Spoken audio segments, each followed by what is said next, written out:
Good morning, my dear students. My name is Mustaqim Khan from Indian Public Senior Secondary School. I will teach you 11th class bio. 11th class bio में कि 5 unit है totally. सबसे पहली unit जो है उसका नाम है द लिविंग वर्ल्ड, कि जो लिविंग संसार है ये क्या है। सबसे पहले तो हम बात करते हैं कि 11th क्लास में ना बायोलॉजी एक अलग सब्जेक्ट बन जाता है।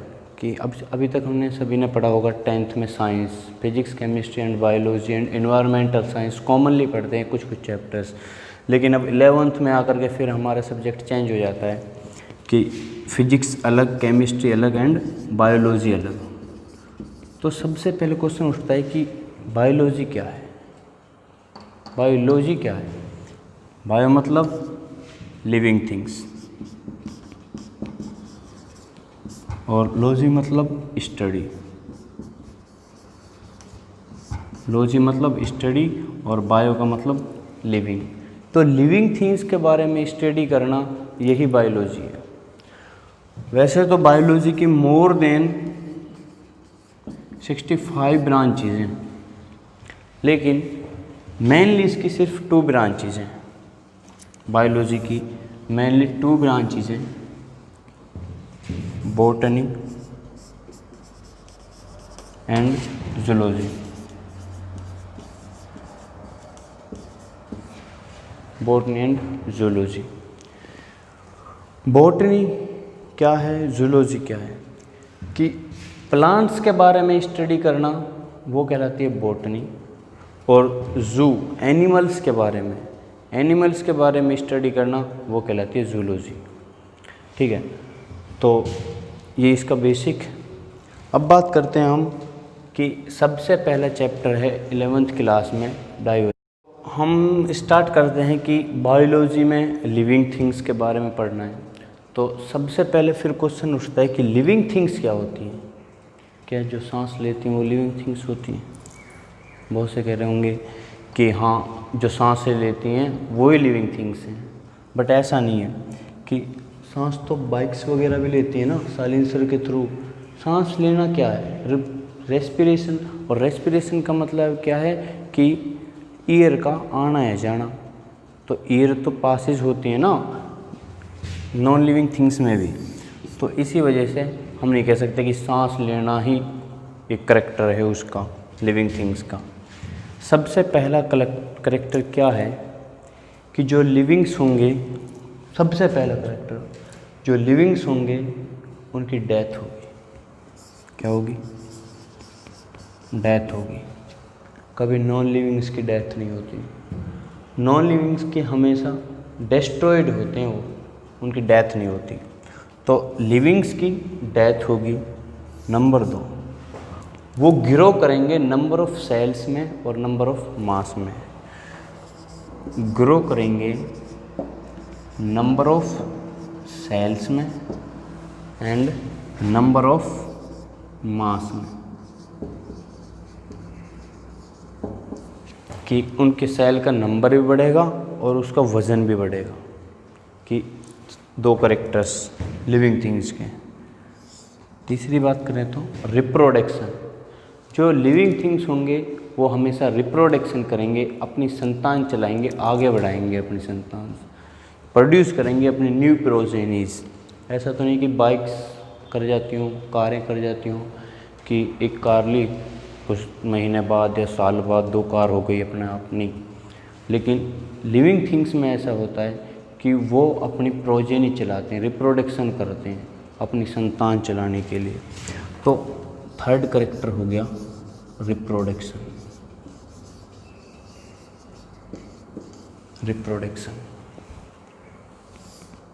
फोर्थ करैक्टर क्या है? मेटाबॉलिज्म। कि लिविंग थिंग्स के अंदर ना मेटाबॉलिज्म चलता है। मेटाबॉलिज्म क्या है कि अंदर की प्रोसेस चलती हैं, अंदर की केमिकल रिएक्शंस जो होती हैं उन्हीं को हम मेटाबॉलिज्म बोलते हैं।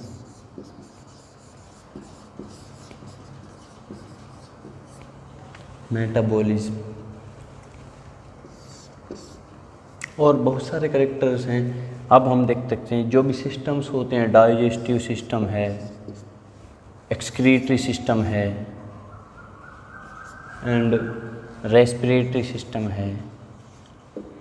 ये सब जो सिस्टम्स चलते हैं, अलग अलग सिस्टम्स होते हैं उनके, ये सभी क्या हैं, लिविंग थिंग्स के करेक्टर्स हैं। अब सबसे पहले समझते हैं इन पॉइंट्स को। हम समझते हैं कि पहला पॉइंट क्या है, डेथ। सभी जानते हैं, नॉर्मली बात है कि लिविंग्स जो होंगी वो अपनी ग्रोथ बंद कर देंगी, रेस्पिरेशन बंद कर देंगी, नरिशमेंट लेना बंद कर देंगी, सब कुछ बंद कर देंगी, तो वो क्या, डेथ। तो पहला करेक्टर डेथ, सबको समझ आ गया। दूसरा करेक्टर क्या है, नंबर ऑफ सेल्स ग्रो होंगी, कि हमारी जो लिविंग थिंग्स होती हैं ना, वो सभी, all living things are made up by the cells, कि सेल से ही सारी लिविंग थिंग्स बनी है। इसी वजह से क्या बोलते हैं कि cells is the basic unit of life, कि सबसे पहली जो बेसिक हमारी यूनिट है ना, वो सेल है। कि नंबर ऑफ सेल्स बढ़ेंगे, नंबर ऑफ सेल्स बढ़ेंगे तो नंबर ऑफ मास बढ़ेगा। मतलब कि हम छोटे थे, इतने बड़े थे, अब बढ़ते बढ़ते बढ़ते बढ़ते, तो हमारी बॉडी बनी किससे है, सेल से। जब सेल से बनी है, जब सेल्स बढ़ेंगी तभी तो हमारी बॉडी बढ़ेगी। इसी हिसाब से कि अब बॉडी बढ़ेगी तो सेल का वजन बढ़ेगा, मास बढ़ेगा उनका। तो ये करेक्टर शायद समझ आ गया हो सभी को। अब बात करते हैं रिप्रोडक्शन की। रिप्रोडक्शन लिविंग बींग्स का बहुत मोर इम्पोर्टेंट करेक्टरिस्टिक्स है, कि रिप्रोडक्शन कोई भी लिविंग थिंग्स, ह्यूमन बींग्स ले लो, काऊ, बफेलो, डॉग्स, ईटीसी, कोई भी ले लो, सभी रिप्रोडक्शन करते हैं। रिप्रोडक्शन मीन्स क्या है कि the producing of new offspring from the parent body is called reproduction, कि अपने आप से न्यू संतान पैदा करना, वो रिप्रोडक्शन कहलाता है। और पेरेंट्स जैसा हम पैदा हुए, अपने मम्मी पापा जैसे दिखते हैं सभी। अब रिप्रोडक्शन कितने टाइप्स का होता है, 2 टाइप्स का, sexual reproduction, asexual reproduction.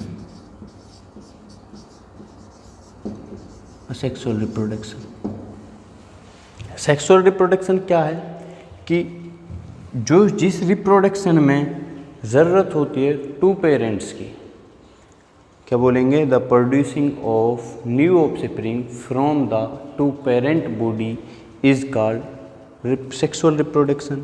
Asexual reproduction क्या है कि जिसमें एक पेरेंट से ही न्यू प्रोजेनी आ जाए, क्या बोलेंगे कि the producing of new offspring from the single parent body is called asexual reproduction. इसका एग्जांपल लें तो बहुत सारे एग्जांपल्स हैं, प्लांट्स में भी हैं, कि जैसे कि स्पोरोजोइट्स, इसका एग्जांपल स्पोरोजोइट, पैरामीशियम, बैक्टीरियाज वगैरह, ये सभी क्या हैं, sexual reproduction. Sexual reproduction dog, cow, human, ये सभी सेक्सुअल रिप्रोडक्शन। अब बात करते हैं मेटाबॉलिज्म की। मेटाबॉलिज्म क्या है कि हमारी बॉडी के अंदर केमिकल रिएक्शंस का चलना, कि हम खाना खाया, इनऑर्गेनिक फॉर्म में था जो हमने खाया, उसे ऑर्गेनिक फॉर्म में चेंज करना, कि कॉम्प्लेक्स फूड को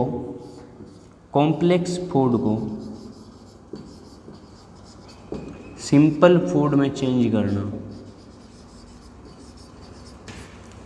क्या कहलाता है, मेटाबॉलिज्म। डायरेक्टली हम पानी पीते हैं, ऐसा तो नहीं डायरेक्टली यूज़ होता है, उसमें चेंजेस होते हैं, केमिकल चेंजेस, उस सभी को क्या बोलते हैं, मेटाबॉलिज्म। और ये क्या करेक्टर्स हैं, सभी को ये करेक्टर्स समझ आ गए ना, death, grow and cells and number of mass. Number 3 reproduction क्या करेक्टर है, मेटाबॉलिज्म क्या करेक्टर है, डाइजेस्टिव सिस्टम, पाचन तंत्र, ऐसा तो नहीं कि बाइक्स में होता हो, कार्स में होता हो, ठीक है, कोई भी लिविंग बींग्स होगी उसमें पाचन तंत्र होगा। एक्सक्रीटरी सिस्टम, वेस्ट का बाहर निकलना, रेस्पिरेटरी सिस्टम, नर्वस सिस्टम, बहुत सारे सिस्टम्स होते हैं बॉडी में, ये अलग टॉपिक है, 11th क्लास का स्पेशल यूनिट है। इसको बोलते हैं हम सिस्टम्स के बारे में फिजियोलॉजी, कि हमारी बॉडी के अंदर के सिस्टम्स के बारे में पढ़ना, उसको बोलते हैं हम फिजियोलॉजी। आज के लिए सिर्फ इतना। नेक्स्ट क्लास में हम पढ़ेंगे डाइवर्सिटी ऑफ लिविंग बीइंग्स।